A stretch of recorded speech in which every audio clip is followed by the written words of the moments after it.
Hindi cinema की सबसे खूबसूरत अभिनेत्री या यूँ कह लीजिए हिंदी फिल्म में जब भी सबसे खूबसूरत अभिनेत्री की बात होती है तो लोग मधुबाला का नाम सबसे पहले लेते हैं और मधुबाला का नाम लेते ही आपके जहन में उनकी कई छवियाँ उभर आती है। महल में सस्पेंस जगाने वाली मधुबाला हो या फिर मिस्टर एंड मिसेज 55 की शहरी बाला या फिर हावड़ा ब्रिज की मादक डांसर हो या फिर मुगल आजम की कनीज अनारकली जिसका जलवा किसी शहजादी से कम नहीं लगता था। खैर आज इस वीडियो में जानेंगे मधुबाला और दिलीप कुमार साहब की शादी आखिर क्यों नहीं हुआ। मधुबाला और दिलीप कुमार लमसम 9 सालों तक एक दूसरे से प्यार करते रहे, लेकिन फिर भी ये दोनों अभिनेता और अभिनेत्री की शादी क्यों नहीं हुआ। मधुबाला की खूबसूरती का अंदाज लगाना है तो 1990 में एक फिल्मी पत्रिका मूवी के बॉलीवुड की ऑल टाइम ग्रेटेस्ट अभिनेत्रियों की लोकप्रियता वाले सर्वेक्षण को देखिए। उसमें 58% लोगों के वोट के साथ मधुबाला नंबर 1 पर थी। उनके आसपास कोई दूसरा नहीं पहुंच पाया। इसमें नारगिस 13% वोटों के साथ दूसरे पायदान पर रही थी। शेख और अल्हड़ अंदाज के साथ अपनी खूबसूरती के लिए मशहूर मधुबाला को गुजरे 5 दशक हो चुके हैं, लेकिन आज भी उनके चाहने वाले जिन्हें जिस शिद्दत से याद करते हैं उसकी दूसरी मिसाल नहीं मिलती।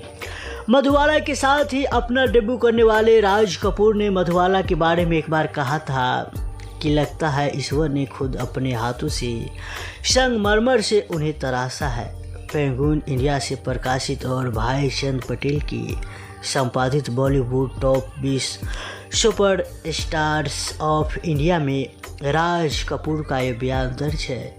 इसी पुस्तक के मुताबिक शिवसेना के संस्थापक बाल ठाकरे ने अपनी फिल्मी जगत में काम करने के दिनों को याद करते हुए कहा कि जब एक दिन उन्होंने शूटिंग करते हुए मधुबाला को देखा था तो उन्हें लगा कि उनका दिन बन गया है और उन्होंने मधुबाला को कई सारे या यूँ समझ लीजिए बहुत तारीफ़ किया था। लोग उगते हुए सूरज को देखते हैं तो कहते हैं कि मेरा दिन बन गया है, लेकिन बम्बई के वो महान नेता जब मधुबाला को शूटिंग करते हुए दिखा तो उन्होंने कहा था कि आज मेरा दिन बन गया है।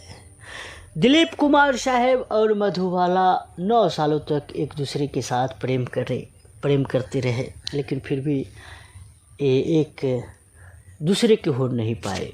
बताया जाता है दिलीप कुमार साहब और मधुबाला अपने जवानी की या यूँ समझ लीजिए भारतीय फिल्म इतिहास की सबसे रोमांटिक जोड़ी माना जाता था। दोनों एक दूसरे से प्यार भी करते थे। 1955 में पहली बार फिल्म इंसानियत के प्रीमियर के दौरान मधुबाला दिलीप कुमार के सार्वजनिक तौर पर नजर आए थे। ये पहला और इकलौता मौका था जब दिलीप कुमार और मधुबाला एक साथ सार्वजनिक तौर पर नजर आए थे। इस मौके को लेकर या यूँ समझ लीजिए इस मौके को कवर करने वाले पत्रकार, आज तो बहुत सारे पत्रकार हो गए हैं, लेकिन पहले इक्का दुक्का पत्रकार रहता था। इस मौके को कवर करने वाले पत्रकार के राजदान ने बाद में लिखा था कि मधुबाला इससे ज़्यादा खुश पहले कभी नहीं थी। वो अपने निजी जीवन में रियल लाइफ में कभी भी उन्हें इतना खुश नहीं देखा गया जिस दौरान उस फिल्म के प्रीमियर के दौरान दिलीप कुमार साहब के साथ उन्हें देखा गया।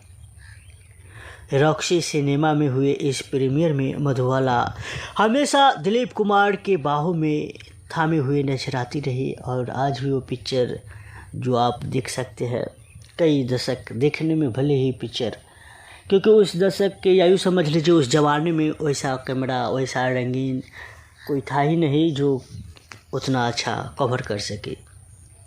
यही नहीं, शम्मी कपूर ने इस बात का जिक्र किया है कि इस तरह से दिलीप कुमार साहब और केवल मधुबाला को देखने के लिए मुंबई से पूना तक कार चलाकर जाया करते थे और दूर खड़े होकर मधुबाला को देखा करती थी।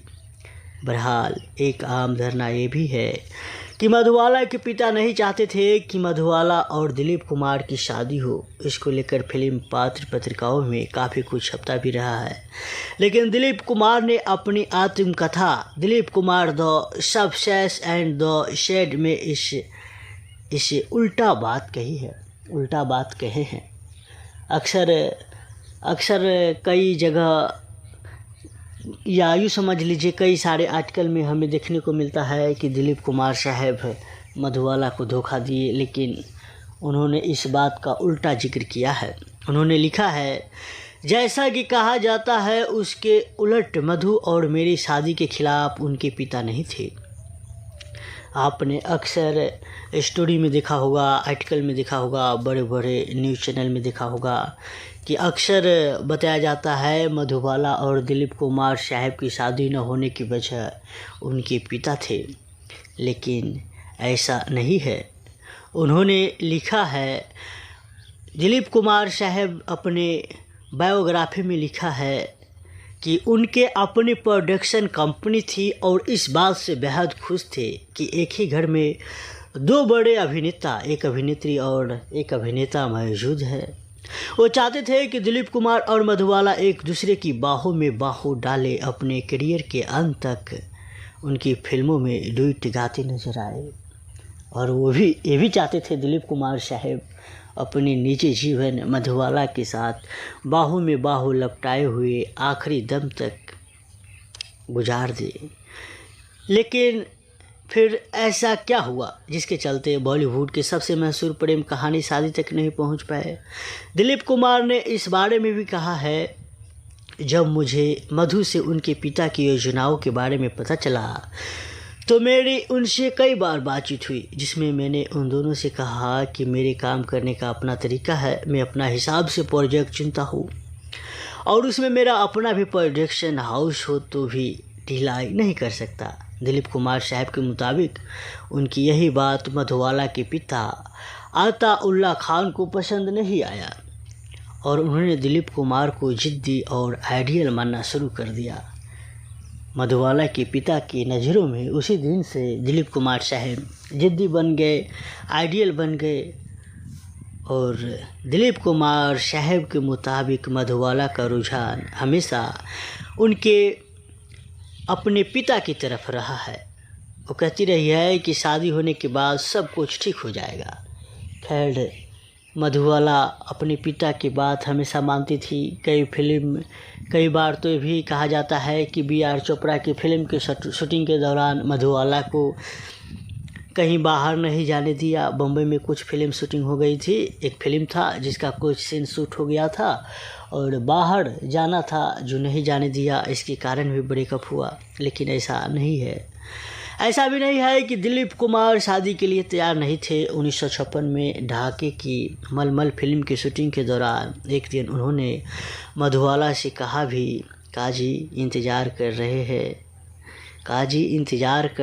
चलो मेरे घर आज शादी कर लेते हैं।